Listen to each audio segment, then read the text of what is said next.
Ladies and gentlemen, welcome to Sam Roberts Wrestling Podcast. Introducing your host from New York, here is Sam Roberts. Well, last time we taped something together in studio, it did about over 1 million hits on YouTube. So no pressure or anything. Jim Ross is back. What's going on, JR? Just trying to sell a book or two and do a little wrestling here, there, and yon. Yeah. Enjoying football season, Sooners in the Rose Bowl. It's all good. Well, you figured out the secret, right? Is to be able to do everything but not have to live anything, right? I don't live as much. That's for darn sure. No kidding.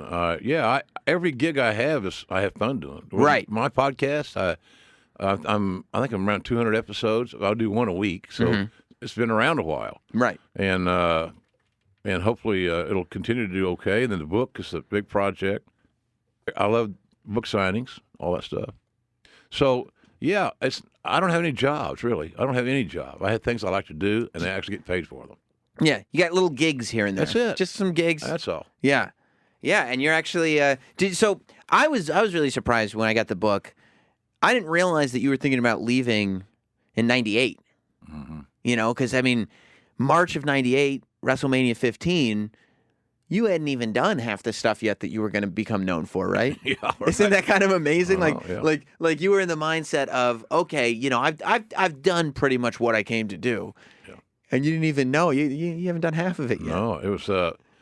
I just. That was the reason that happened. Obviously, that was my second Bell's palsy issue, and it was a more severe case than I thought the previous one was. HDTV was getting cool, and big. I always had the round little face and or big face and the Southern accent. So. Now I can't smile, so what the hell? I'm not doing well. So I really believe that my return at WrestleMania there in Philly with Austin and Rock was going to be. Well, that's where it was, right? Philly? I think so. Yeah. And that was it. I said, I'm really pushing the envelope. And if it is stress that's causing these things, doing live TV every week is not really great for your stress level. And I had never had stress issues, Sam. I never had panic attacks or anything until that day.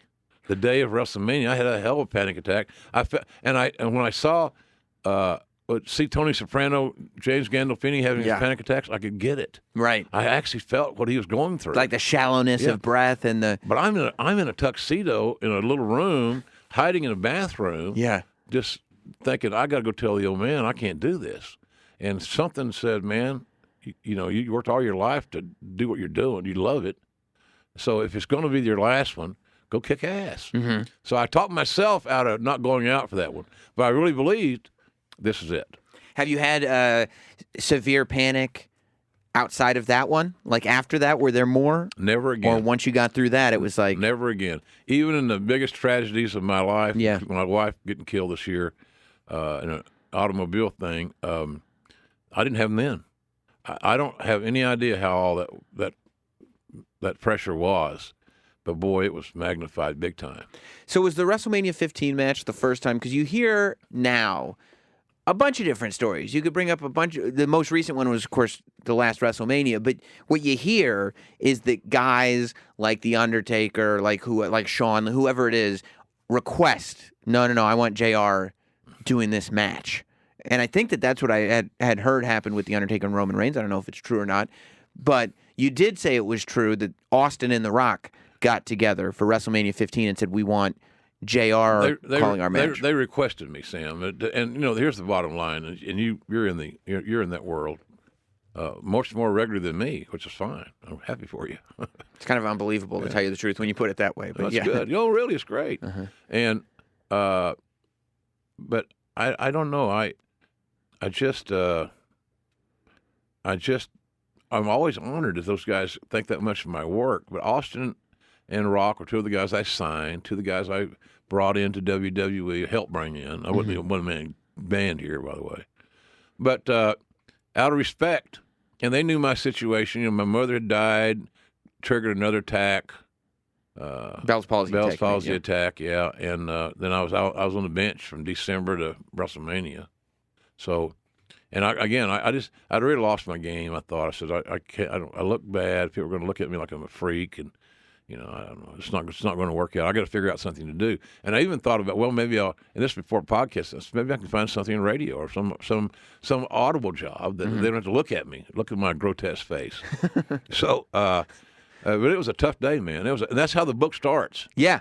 The book starts and ends on that day. Yeah. Without revealing the whole story. But also surprised me because I feel like you might have. I mean, the book is long as it is, and there's a lot in there because you go through your entire life in wrestling, which this is probably the first time that a lot of people are hearing the stories of the first 20 years or so. Yeah. But did you leave another book in you? Oh, absolutely. On purpose? Yeah. We're this book, Slobber Knocker: My Life in Wrestling, they're getting ready to engage the fourth printing. Wow. And it's going crazy, and they've had distribution issues. They, meaning our publishing company, because they, along with us, quite frankly, not to throw them on the bus entirely, but we underestimated how it was going to do. Mm-hmm. And so some places sold their whole inventory they ordered the day one, and then when people came day two to buy the book, think they're in a safe zone, there are no books. Wow. So then you go to something like Amazon. Then Amazon is sold out. Amazon UK had no books. They sold them out in a day. So now they've got shipments coming, and I think we got some of that rectified. But it's been amazing. So going back to WrestleMania 15, is that the first time you know of that people are like big top-tier guys, top-tier talent is requesting that you be the voice of the match? I probably the most prominent. I mean, I know that Flair and Steamboat like my work. Flair liked my work in his matches because I got him. I loved him and his work. I felt it. I understood what he's working to achieve, and I bought in. What you have to buy in if you're doing this, you have to buy into the talent. If you have no emotional investment in the talent, then you're just giving coach speak. Right.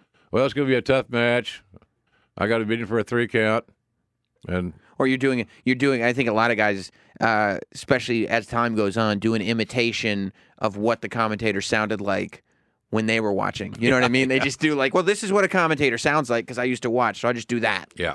And they're not invested in the actual story. Yeah, and you got to bring some to get some, right? Yeah. You got to bring an opinion. Like your work on the pregame show is building anticipation for this event and making me look forward to certain aspects of this matchup and why I should be interested in watching it and why you should be buying the pay-per-view if you're not a network subscriber. But if you're not a network subscriber, why aren't you? Right. It's $9.95 a month, for God's sakes, right. For everything. Pay-per-views included. Right. So why wouldn't you be a customer? So plus, sign up tonight. It's free. Yeah, there you go. Bingo. This one and the next pay-per-view is free. There you go. How about that? What is this for you? So, but I like that aspect. I told Raphael on the way over here, my producer, that the match I really want to see is the R match, Roberts and Rosenberg. People are requesting it. Throw it down. Yeah, we got to figure out the venue for it. Are we at a WrestleMania level yet? I don't know. Oh, I don't know about that. I don't know, Sam. Maybe the kickoff. Yeah, there you go. Kickoff show. Yeah. And then you can go back and do your desk and do your gig. That's right. Yeah, exactly. We'll sell how great our match just was. Amazing. What a match. Let's take it back to our contest moments ago. Do you? So is that the highest compliment you can get as a commentator? Is it the compliment from the guys that you know are the top performers, or is it the compliment from the guy running the show? Are you looking for a compliment from Vince McMahon more than you're looking for a compliment from Ric Flair? Oh, wow. I don't know. I mean, they're both good. Yeah. Vince gave me endorsements for 20-plus years because he kept me on the air. Did you take that as like, you know what? Oh, yeah. I don't need a pat on the back. I don't need a good on you. If I'm here next week. My dad would say, when you get to be a professional in whatever you're going to do, you learn how to deal with a horse's head, and you learn how to deal with a horse's ass. Right. And Vince was the head, man. He's the guy. I used to tell talents this when I'd sign them. Even here's what you need to do to come to work here and stay here and be great and make a lot of money. Is be the professional that we expect out of you in all phases. But whatever you do, develop a healthy, genuine, not disingenuous ass kissing, but a healthy relationship with the boss. Because that will go miles down the road and give you opportunities because he gets to know who you are. He can plug into what you're about, as a person.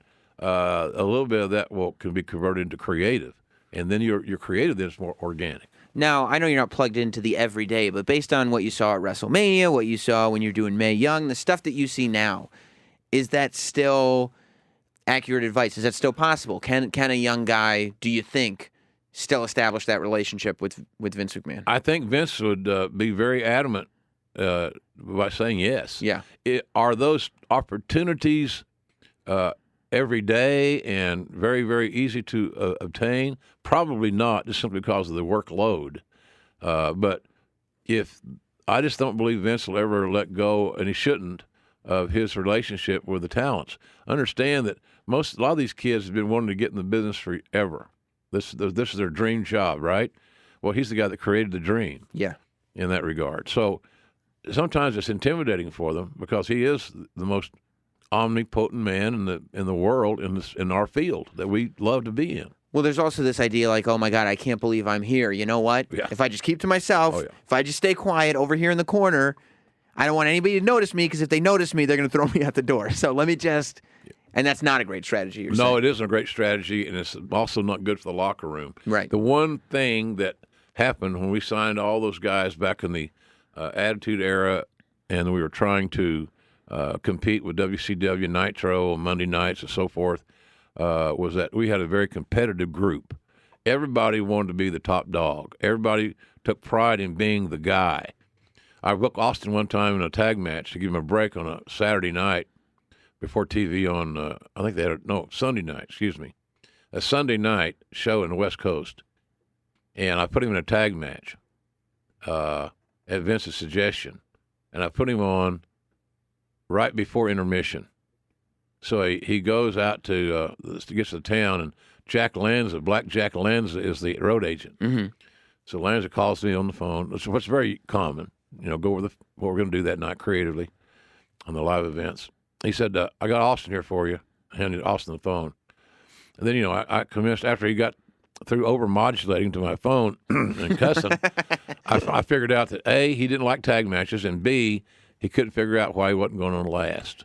And I said, well, the deal is I thought the tag match would give you a little bit of a break, not have to carry the whole load, and going on at the intermission, before the intermission, would get you out on the road earlier, so you got a big night at Raw the next night.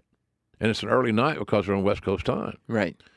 And, man, I worked all my GD life for this to be a top guy, and I'm the top guy, and I want to go on last.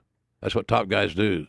So that was him. So that was the way that some talents were in that world. But if they were right, we compromised. And so, by the way, I unbooked the tag, and I put him on last. So do you think that the developmental system hinders that a little bit in the sense that I think a key part of what you just said is Austin has this chip on his shoulder because he's finally the top guy, and it's taken him X number of years to get there. And he's wrestled in this territory, and he's wrestled in WCW, and he's gotten bosses that have said, nah, you're a good hand. You're a good hand. You're a good hand. Do you think that guys coming up who have just kind of, maybe they've done a little bit of indie stuff here, but most of their learning has been in the developmental system, has been in NXT, the Performance Center, then NXT, then the main roster, and they've gone through this thing that seems to be pretty regimented. Do you think that it stops them from developing the chip on their shoulder? I hope that it doesn't. I can see the point being made. I'm assuming that for some talents that are not self-starters and maybe don't have the confidence in their game yet, or they take your philosophy that you mentioned earlier, you alluded to earlier about, I'll just stay over here and be quiet. Nobody's going to notice me, and I'll extend my shelf life. And I can tell you that nobody likes that. Within the creative forces of the company, if you sit silently and you don't contribute to your character, you don't have an idea, we don't see growth in all areas as a professional, that you lessen your own chances by being quiet and not squeaking. So right. You get greased, so to speak. So, but Austin he spoke out, and he made us pay attention. And he was really good. And he knew and felt his character better than any of us could ever feel it. Mm-hmm. He's the kind of guy that just he had success, and so his creativity and his creative input was vital and asked for and appreciated. He made more money for the company maybe selling T-shirts than anybody we'd ever had there, and he designed probably 90% of them. So that's the key, is like also knowing your worth, right? Yes, exactly, and having a few wins. Yeah. Get yourself a few wins before you start trying to be more involved. Right. Prove what you can do. And somebody says, "What's the chicken or the egg?" You're screwed one way or the other. No, you're not. Right. Even if you go in the ring and you're going to put the other guy over, and I said, if you're going to go and you're going to have a backdrop in your match, probably. Mm-hmm. Can you take a good backdrop? Damn right. I said, then take the biggest, highest backdrop that you can possibly take, and sell it like you're going to the electric chair. I think about that. I don't know if you saw. I've been seeing what Matt Hardy has been doing the past couple weeks on Raw, but he's bringing back this Broken character that did so well for him in TNA and on the Indies and stuff like that. Mm-hmm. And I was sitting there and I was watching him and his level of commitment to the character, and then watching him on social media and seeing that he was still committing to the character and making you. And they did this weird thing, right, where they have Matt Hardy and Bray Wyatt, and it could have not worked. But Matt took his spot and said, no. Like, this isn't going to be a rehash of an old character, because it worked before doesn't mean, okay, because it's been months. You know what I mean? And I just noticed that it felt to me like he was taking this moment of saying, okay, you can do the character. And it's like, all right, well, then I'm doing the character. Yeah. Matt has been around long enough and is attuned to the business in depth enough to know where opportunities come and how fleeting they can be. He has one chance to make Woken Matt Hardy work. Mm-hmm. And he's in the process of it right now. So it has to work now, because it won't get the second reboot, in my opinion. Mm-hmm. And I'm not prophesizing any failure. I like the persona, because just what you said. He's committed to it. It feels organic. It feels like he's had a metamorphosis of attitude and theory and mind and whole 9 yards. And to me, I find it very provocative and interesting. What do you think of social media with wrestlers these days, and the fact that they don't maintain their character? Because I kind of see both perspectives. As a fan, I would love the idea of my only exposure to this individual being the character that I see on TV, and I can kind of fall into it. And when we do see the real life elements, it's that Mick Foley stuff where it's still the character. But at the same time, these are people who want to have a Twitter account, want to have a life, that want to.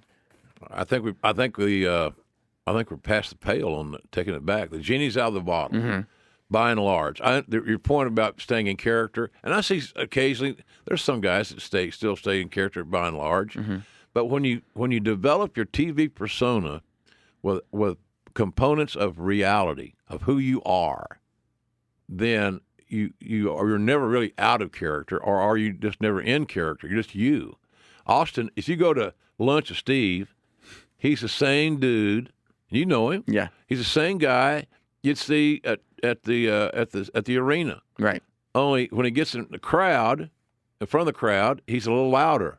He's a little bit more vociferous. He's a little bit more dramatic and over the top somewhat. But he's the same intensity, the same cadence, the same language, body language, if you're going to order lunch. Right. He's not screaming and going, oh, hell yeah, I want a cheeseburger. But he's still got the same. But so then you always think, when I see him on TV, he's being real to me, because it feels real. Yeah. And so now always the elephant in the room about credibility and suspending disbelief is lessened with a character their TV persona is a large part of who they actually are, only amplified. Right. Yeah, and I think that's very important, that you can't feel like somebody is acting like a wrestler, right? That's done. Like, you can bring the attitude era out of it in terms of the content and the profanity and the girls and stuff like that, but the mentality of, we know we're watching a show here, but that could be real. Like, that's always, I think, going to be there now. It should be. Yeah. I agree with you. The thing that the boys and girls, the athletes, performers, whatever, sometimes they can be their own worst enemy by trying to play the role of a pro wrestler. Mm-hmm. are more specifically trying to play the role of what they perceive a pro wrestler should be. Right. And where the person that they need to be is the same person in the mirror. They see in the mirror, you. Now, make you entertaining. So it's always you. But I got, TV version of you, and I got the off-the-camera version of you, but still you. Right. And, the guys that were able to do that have long careers. There's a few exceptions. Abdullah Butcher's an exception. He didn't go around, hitting people with forks in a deli, but he had us believing so fervently that when he was in character, that he was a wild man from the Sudan when he's a Canadian. Right, right. When you look back on your career and what you've done, do you feel like people who watched on TV, we all feel like JR he's the commentator, he's the voice of this thing. Do you look back more fondly on what you did at the commentary table or what you did developing talent? I think that I'll probably be known more for my broadcasting work because it was so widely distributed. Mm-hmm. The big growth in WWE. I was right there with Jerry and I and the King, and that one year I worked with Heyman when Lawler was on his sabbatical. I think that will probably be the longest ranging because the network has me doing. The network has my matches. Right. You can find my matches from all kinds of eras, 80s, 90s, till today. But I probably, from a business perspective, Sam, will be most pleased with the fact that Vince gave me the opportunity to be in a position to hire good talents or bad talents, but hire talent and to help our company grow. And we were very fortunate that we did that. But Vince gave me that opportunity to facilitate guys getting a chance. When Rock and I had lunch in Davie, Florida, and the tab came for black beans and white or yellow rice and grilled chicken, he said, I'd like to buy lunch, but I got $7 to my name. Right. And his production company today is called $7 Entertainment. Mm-hmm. Things like that I'm really proud of. I don't have any sons, like 2 daughters. I was the only child. So I look at these guys kind of like an extended family. That's sounding corny here. Sure. But they were my players. And Coach Barry Switzer, the Hall of Fame coach, former Oklahoma University, and the Cowboys, said, JR, when you recruit these guys, if you're doing it right, you recruit them for life. And I can't tell you how many guys I've loaned a couple of bucks to or paid for a ticket or something. And I don't talk about it. It's not my business to talk about it. But I do believe you recruit them for life. And I think a lot of them it's reciprocal, Sam, with those guys, like with Steve and those, Rock and those fellas, Taker, Sean, Hunter. Hunter's too busy with his WWE work, and he's the other guy to say, well, if you need a relationship with Vince, and you need some sort of relationship, obviously, with Hunter. Yeah. He's more in the field, more active, and doing a hell of a job. And I don't think people really quite understand what he's accomplishing with giving smaller size athletes a chance. It's huge. Yeah, huge. And the females. Yeah. The females. Now little girls can realistically look at these divas and how lovely and exciting and talented and smart they are and say, I want to be that daddy. Without the daddy going like over my dead body. Exactly, yeah. Yeah. That's exactly. Yeah. I mean, and it's completely reformed the business. What do you think of commentary now? My observation is that the play-by-play role, which was what your role was. I think color commentary is still character-driven, and I think, Corey Graves is one of the best to do it. He's amazing, I think. But the play-by-play role seems to be far less personality-driven than it was when you were there. Even when Vince McMahon would do play-by-play, that was a big personality behind it. Yeah. And it seems like the direction now is to not have as much personality in the play-by-play position. I don't know if it's by design or just simply the talent's strengths. Some of the talents may not have the personality across the board to be that bigger than life thing you described with Vince and me to a certain degree. Mm-hmm.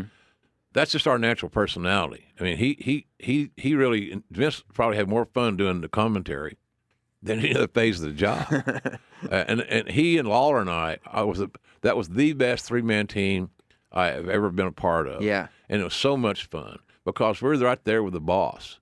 And we hardly have anybody in our ear counting us in, counting us out, basically. But he's sitting there. He's writing the stories.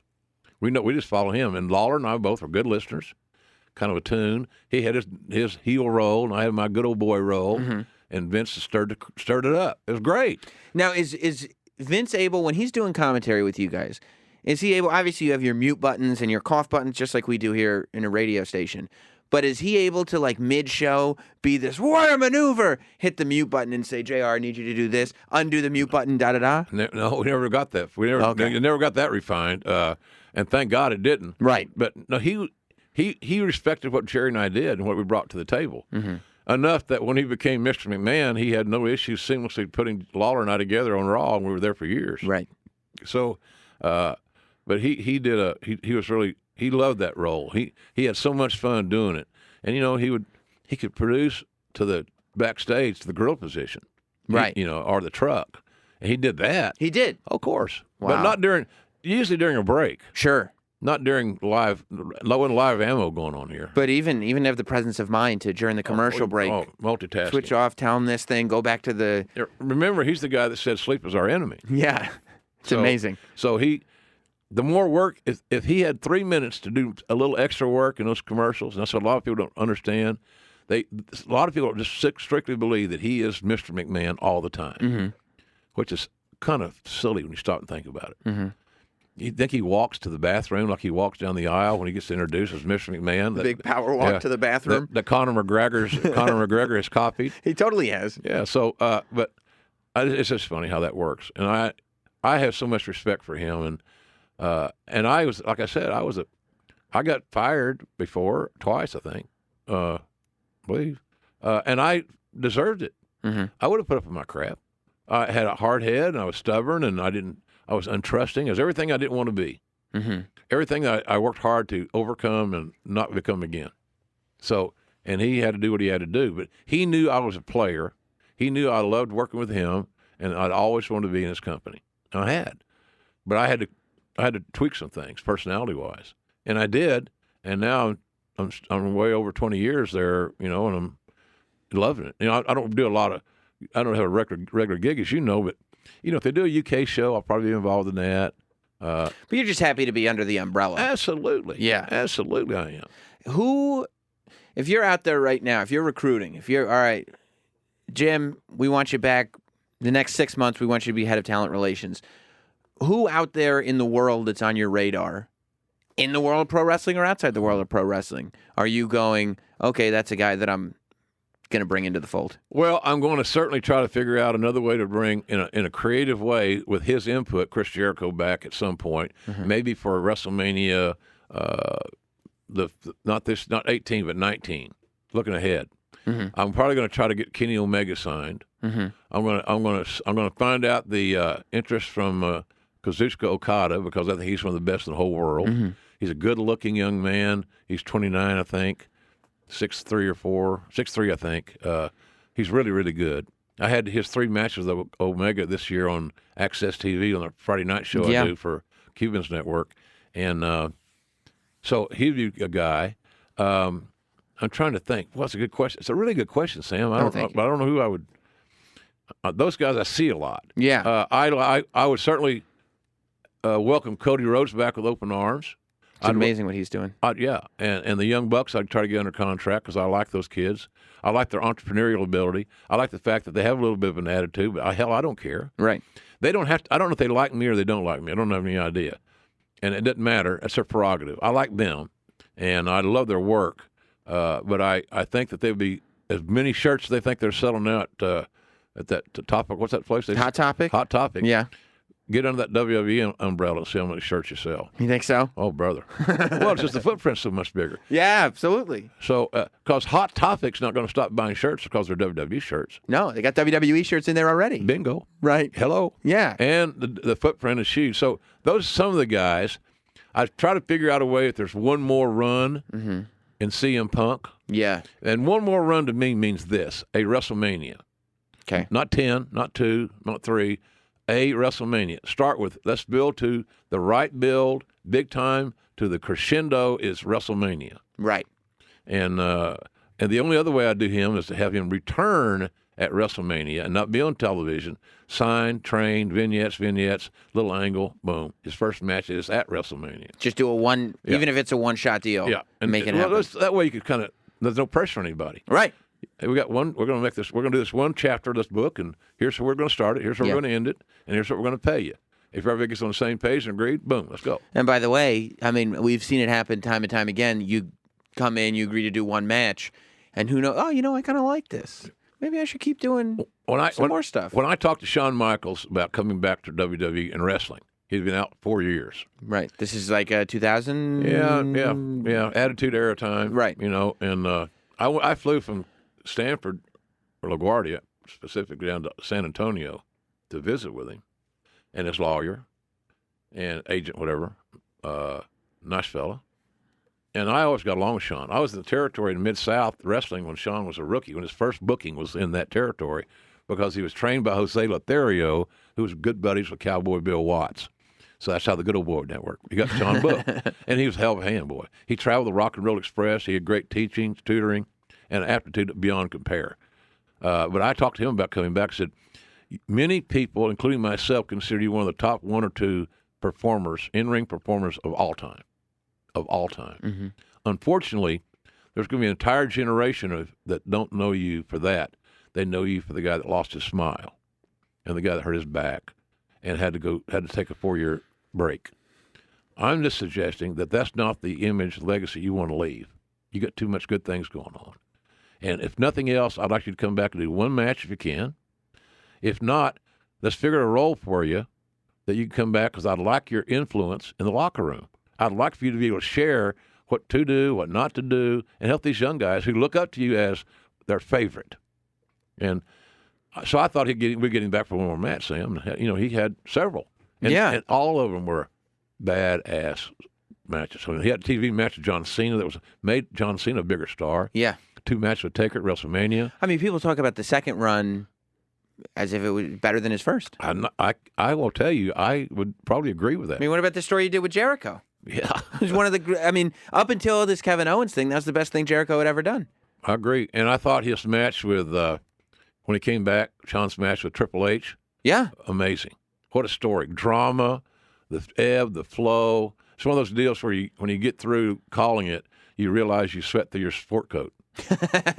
You're so into the thing, man. Yeah. So it's like, yeah. That's why we always wear darks out there. No pee breaks for 3 hours on a pay-per-view, and we better wear darks, baby, just in case. Have you pissed yourself on a show? Yeah. You have? Oh, yeah. Sorry. And you do it you're just like, you know what? Because I can't concentrate if I have to pee, so it's coming out.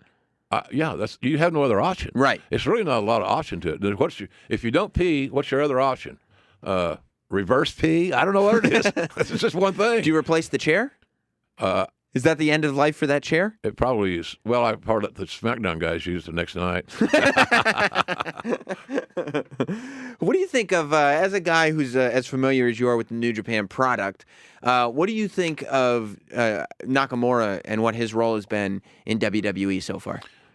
I broadcast Wrestle Kingdom 9 live ringside at Tokyo. Yeah, I watched the show live, that one. Oh, cool. Yeah. And I thought that he was one of the most fascinating personalities I had ever seen in my career. Mm-hmm. And when I got back from that, I did the old texting and let the appropriate folks know that I saw a guy that you really might want to look at, because his influences for his game were derived from what's the guy's name that sang it for Queen? Freddie Mercury. Freddie Mercury and Michael Jackson. And I've never heard of a wrestler saying my influences are Freddie Mercury and Michael Jackson. Especially when you're not a strong style wrestler, right? Yeah, and he has that great MMA background. He's yeah. physical. I don't think, I'll just say this, because I don't know what the really answer is, other than I don't think we've seen the best of Shinsuke Nakamura yet. Mm-hmm. There's much more there.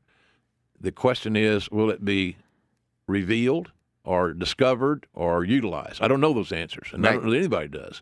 But I find him fascinating, and but I want to see some of more physical, snug. Absolutely. You talked about the kicks earlier, and you're on the money.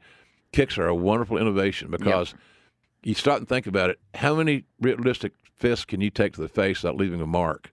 I find it amazing when a guy gets on top. They get the guy in the corner, Irish whip, boom, corner. You run, you mount the top rope. Now you're punching him down, right? 10 times, always 10. And you always ask the people, should I hit him again? 10 times. And the guy takes a meaningless little face bump, and he has not one mark on his face. Right. Nothing. So you've exposed your own lack of punching ability. Right, of course. You don't even sell your hand. So you got these hands of stone that won't break skin. So why do you do that and expose the rabbit and the hat? So the kicks, like you talked about, they sound better, they look better, and they can be in the ribs or the abdomen or the legs. Yeah. And it looks real, and it is real, by the way. It's all in execution. So, but I like the kicks and all that stuff. That's what I watched Nakamura because that show, because I was in Los Angeles at the time. That's why I could watch it live because on the East Coast it just gets too late. But in Los Angeles, at least we get that 3 hours. And I was already a Nakamura fan, but that was the show when I was like, he's it for me. Yeah. And it was because a combination of things. It was the entrance and the pageantry and the crown and the jacket and the whole thing. But then once the bell rang, it was this other side where it was this dude is a badass. This king, I believe that guy can kick anyone's ass. And I personally think that the second part is what has not really been shown yet. Yeah, it's bell to bell. Right. We can I think identify what we perceive to be deficiencies in this presentation by simply saying it's really bell to bell is what we're lacking. What we know is there, we're not getting. Right. And I don't know if that's him. I don't know if he's injured. I don't know if that's I don't know what it is. But I'd love to see him be turned loose. And the way you do that is you put him with a guy. Here's the thing. Remember the match a few weeks ago where Nakamura finally squared off with AJ? Yep. And the crowd just did a murmur, buzz. Yes. Well, that's your match. Of course, AJ's maybe the best in the world of anybody. I agree with that. As far as I'm concerned. Yeah, I mean, I think that the first time they were in the ring together at the Money in the Bank match, where it's like the whole building stopped. Yes. Because it was the first, and even people who didn't even know that that's what they wanted became aware that that's what they wanted. I got to call a match or two of theirs on Access TV. Unbelievable. Yeah. Unbelievable. And I understand, Kenny Omega, who WWE I'm sure would love to sign someday, I would think. He's proven to have ability to connect with an audience. He's very talented, fundamentally sound, but he'll want to move there someday because the older you get, you can't wrestle that crazy, multiple big bump style per match. And they do a lot of bumps on the apron, which is very dangerous and more jarring. And I understand their willingness to want to provide entertainment and all that good stuff, but Omega and Okada had 3 great matches this year. Obviously, I called all 3 of them at some point with Josh Barnett, but I thought that the Nakamura AJ matches that I called were right there with them. Yeah, and I thought that all the way back to '89, and Ric Flair and Ricky Steamboat had 3 in '89 were right there with them. So it's amazing. It's so subjective, right? It is. It is. But some of this stuff, like you look at and you know when it's there. Real quick on the way out, because we only got about another minute or so. I don't even think I need to ask. But did you watch the Takeover War Games pay-per-view? Yeah, I did. What was the standout for you? Oh, let me see. Well, I was all hyped for the Galloway match till he got hurt. Yeah. Because I like him. He's a big star. He'll come back better than ever, and he'll be a big star. My highlight of wasn't the War Games match. Tell me another match on there, because I'm waking up. I think that the highlight is the Aleister Black Velveteen Dream. Without a doubt, yes, match. sir. Velveteen Dream is the kid that I mentored a little bit in Maryland Championship Wrestling.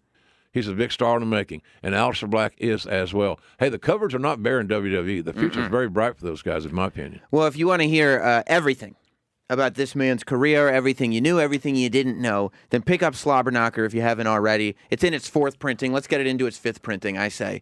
It's everything. It's everything you wanted to know and a little more about good old JR.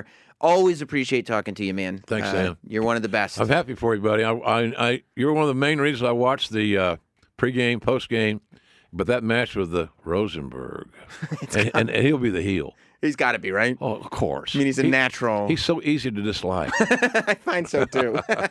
Thanks, man.